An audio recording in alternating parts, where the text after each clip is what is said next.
Hi, I'm Greg Hunter. Thank you for joining me today with this special presentation that I'm giving you. Things are so important that I'm really knocked out of my schedule. This is Monday.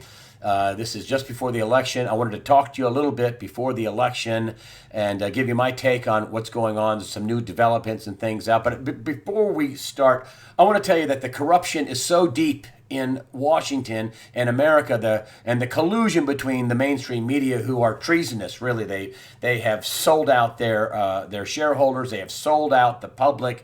They have committed all kinds of crimes and collusion and given up editorial abilities to the Clinton campaign and Hillary Clinton.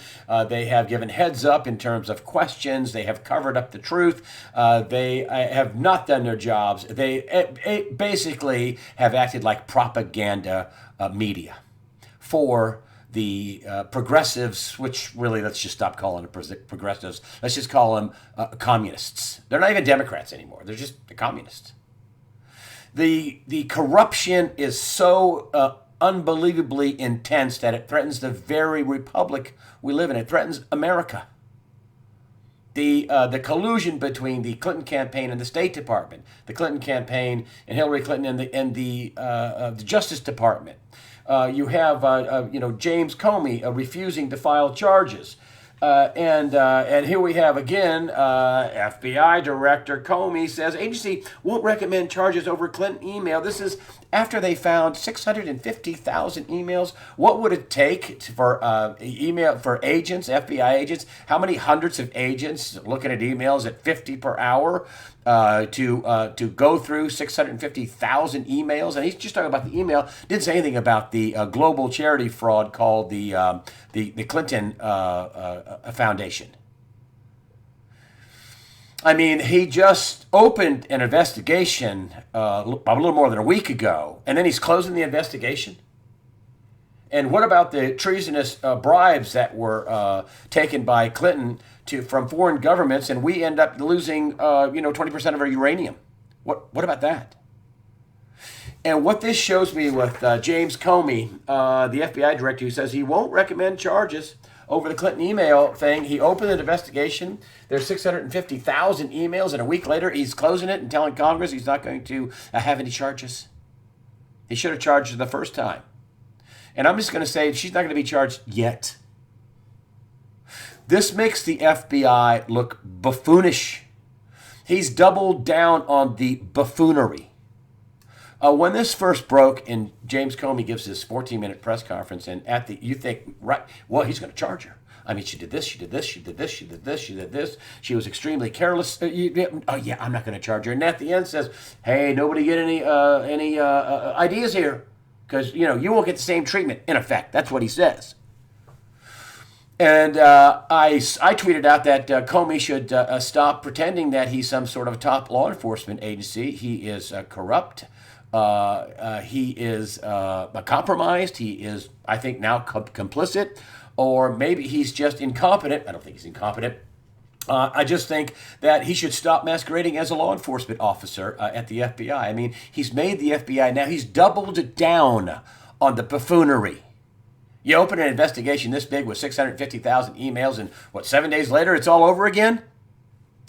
I don't know if threats are taking place behind the scenes. I don't know if people's families are being threatened. I don't know if this is just a head fake and he's really investigating the Clinton Foundation. I don't think so. But it's unbelievable, unparalleled. This has never happened before for the FBI to act this way, which tells me that there's a sheer desperation and panic in the background. And I have no idea what kind of threats are going on. Here we have the President of the United States, and this is more of a sign of sheer panic for him to say this. Of course, he's a lame duck president. President Obama encourages illegal immigrants to vote. Obama, when you vote, you're a citizen yourself, and don't worry, you won't be prosecuted. That's unbelievable. I mean, if they were in control, would they be resorting to telling illegal immigrants that's something that's patently illegal to vote? But don't worry, we won't prosecute you. It comes back to these Bernie Sanders voters, I'm telling you, that the mainstream media won't even talk about. I mean, over half, because I think Bernie Sanders won, over half were punked. They were defrauded. They were strung along and told by the Democratic National Committee that, hey, he wasn't going to win. I mean, this guy's, quote, a doofus, as we find out in the WikiLeaks emails. We find out in the WikiLeaks emails the collusion between the DNC, the Democratic National Committee, and the mainstream press over and over and over. Unbelievable things that they should all be fired for. Not a single person was reprimanded or fired. Not a single, I'm sorry. This is from the mainstream legacy press, ABC, NBC, CBS, CNN, Washington Post, New York Times, LA Times, you name it. And not a single firing. Politico, who said, hey, I'm a hack, and gave out information. Another Politico reporter gave the ability to edit their stories. The New York Times gave the Clinton camp the ability to pick sound bites and pick quotes. Approval? It's unbelievable. Nobody got fired. That means management was fully on board. It's fully okay with it. I mean, Clinton, Donna Brazile, she resigned. They should have fired her the first time they found out she gave out questions. But, I digress. This is showing me that there is a major panic going on. And I think the key is the Bernie Sanders voters. I had the Bill Holter and Jim Sinclair interview of me, which I turned the tables about 2/3 of the way through or so, and then asked them questions because they're a whole lot more interesting than I am. But the Bernie Sanders voters, you can't account for that. You can't account for a group of people whose average donation was $27. They turned out by the tens of thousands at his rallies. They went door to door. They worked hard, and I think he won despite the fact of how much rigging and how much stuff and all the super delegates that Clinton got. And I just had people write me on my website multiple times, and just recently, because I talked about this in detail with the Bill Holter, Jim Sinclair interview, and said, I'm a Bernie Sanders supporter, and I will not vote for her. I'm going to vote for Trump. We got several of these on the website and on YouTube. That you hit it right on the head. They say to me that we're pissed. We were defrauded by our own party. At over half. How do you cheat over half the people in your party and you expect to win? They have to be panicked. The president is telling illegals to vote. That's patently illegal. The president, the commander-in-chief, is telling illegals, don't worry, we won't prosecute you if you vote. You should vote. You're a citizen yourself. More panic and desperation. And I'm getting to you here in just a minute. Another story that came out, and I saw this a few days ago, and I thought, what? ISIS can't be this stupid, right? ISIS calls on supporters to slaughter American presidential election voters on Tuesday. Suck that in here. ISIS calls on supporters to slaughter American presidential election voters on Tuesday. A specific date and time. ISIS says they're going to attack. Did they reveal their big Paris attack when they coordinated and killed 130 or some odd people? Did ISIS reveal their big attack at the Pulse nightclub where almost 50 people died and another 50 or so got terribly injured by this crazy Islamic terrorists? Did the people in San Bernardino tip everybody off before they killed and wounded all the people they did out there? Did the United States tell Germany when we were landing on D-Day? Did the Japanese tell the U.S. that we were going to bomb Pearl Harbor next week? Why? ISIS can't be this stupid. And they're not. This is too stupid to be stupid, as Jim Sinclair says. ISIS calls on supporters to slaughter American presidential election voters on Tuesday. You know what this is? This is a psychological operation, folks. More desperation. They want you to huddle inside your home and not go out and vote because the overwhelming majority of new voters and people coming out that weren't able to use the early voting, they're going to come out and vote, and they're going to vote in mass. And they're not going to vote for Hillary Clinton.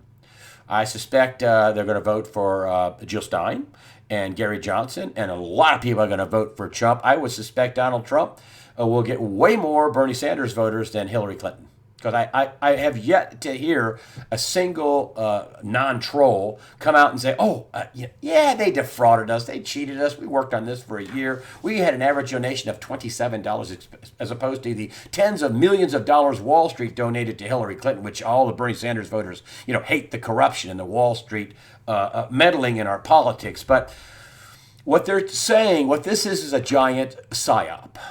And that is to tell you to be fearful, which is why I tell you to fear not. That's in the Bible. Fear not. Don't be afraid. Fear not. Don't allow them to think that they're all powerful. They're going to put you in a FEMA camp. No, they're not all powerful. They're freaking out, panicking right now. Don't allow them to think they got this all in control. No. If they had it all in control, then your votes wouldn't matter. They would just defraud you and cheat you, and they wouldn't be telling illegals to vote, and they wouldn't have this crazy, yin and yang and, switch on and off, investigation at the FBI looking buffoonish. Comey looks like a buffoon. He should step down immediately. And they wouldn't be having stupid things like this, pumping this story out that the ISIS is telling people to attack voters. Don't listen to it. Might there be a false flag? Maybe. I don't know. But I'm suspecting that maybe in one place, maybe. But I'm suspecting this is more of a psyop to put fear in people's hearts and minds. And don't be fearful. Don't let them make you think your vote doesn't count, that you should be afraid to vote, that you should be afraid to stand up. Don't let them do that to you. That's a psyop. I got a preacher. His name is Danny, Reverend Danny. And 15 years ago, he came into the Jesus camp. This guy's a motorcycle rider. He's got tattoos down to his wrists and, tattoos, basically everywhere. But this is so like, Christ to tap on people that you would never think they tap on. Like Saul, Paul, who was Saul when he was trying to kill Christians. I mean, this is where Christ came down and said, why do you persecute me? And he ends up writing 3/4 of the Bible. And I wanted to read something out of the Bible. Now, listen, I'm not a biblical scholar. I'm not a theologian. I'm a Christian, but I'm a sinner, and I'm no better than anybody else. But I know good material when I read it. There's tons of it here. And I know relevant material when I read it. And I just wanted to, I got this from my preacher, Reverend Danny. I also got the Fear Not from Reverend Danny. I was looking for a way to close my weekly news wrap-up, and he said it one day in my service, and I went, I can't believe it. He ended up being an ordained minister. He came to Jesus, and 4 years later became an ordained minister, so he's the real deal. You're talking about a 180% turnaround. Pooing. I've learned a lot from him. And this is one of the things he popped on me a few months ago. And this is, and folks, for your Bible, this is the New Living Translation, easier to understand than King James. King James is my favorite version, but means the same. It doesn't, this just doesn't take Jesus out of the Bible or anything like this. It's a real Bible. And this is Psalm 140. Psalm 140. I'm going to read this to you. Psalm 140. This is, I know good material and relevant material when I see it, and I want to read this to you. I would just tell you to go read it, but no, I want to read it to you. Lord, rescue me from evil people. Preserve me from those who are violent. Like what was disclosed with Project Veritas, and that the Democrats were paying to have people commit violence and make Trump supporter look violent, like that. Those who plot evil in their hearts and stir up trouble all day long. Their tongues sting like a snake. A poison of a viper drips from their lips. O Lord, keep me out of the hands of the wicked. Preserve me from those who are violent, for they are plotting against me. The proud have set a trap to catch me. They have stretched out a net. They have placed traps all along the way. I say to the Lord, you are my God. Listen, O Lord, to my cries for mercy. O sovereign Lord, my strong Savior, you protected me on the day of battle. Lord, do not give in to their evil desires. Do not let their evil schemes succeed, O God. Let my enemies be destroyed by the very evil they have planned for me. Let burning coals fall down on their heads, or throw them into the fire, or into a deep pits from which they cannot escape. my favorite line. Don't let liars prosper here in our land. Cause disaster to fall with great force on the violent. But I know the Lord will surely help those they persecute. He will maintain the rights of the poor. Surely the godly are praising your name, for they will live in your presence. Psalm 140. Written before the days of Christ, 3,000 years ago? Could have been written yesterday. Psalm 140 in the Bible. As Winston Churchill says, never, never, never give up. That's what he said to his people in Great Britain. What a great quote. This is with a superior fighting power that the Germans had. They had taken over Europe, boom, with blitzkrieg and their heavy armor and big guns. And they were trying to destroy London and bomb them with bombers and V-2 rockets, and they were raining hell down on them. And Winston Churchill told his people, never, never, never give up. And that's the message I'll give to you. Never, never, never give up. Don't let them pull a psyop on you. Get out there and vote. And fear not. Prepare yourself mentally, physically, above all, spiritually. Listen, no matter who wins, it's going to be rough. The choice for America is simple. Because the elected president is not going to fix anything. It's not going to fix it. The choice is simply, who do you want to pilot this ship when it starts rubbing on the rocks and the waves get flopping over the deck? Who do you want? Do you want Hillary Clinton, the person that calls half of America deplorables while she's standing in front of a sign saying together, stronger together? Or do you want Donald Trump, who doesn't need this job? He doesn't need a $400,000 a year job. Guy with $11, $12 billion net worth doesn't need a $400,000 job. In an airplane, he's got way more than that and has several. That's your choice. Don't be dissuaded. Don't let evil prosper in our lands. Liars.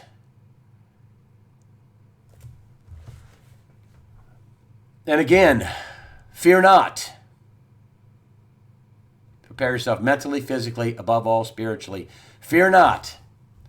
God the Father is in charge, and his will be done. I'll see you on the other side, folks.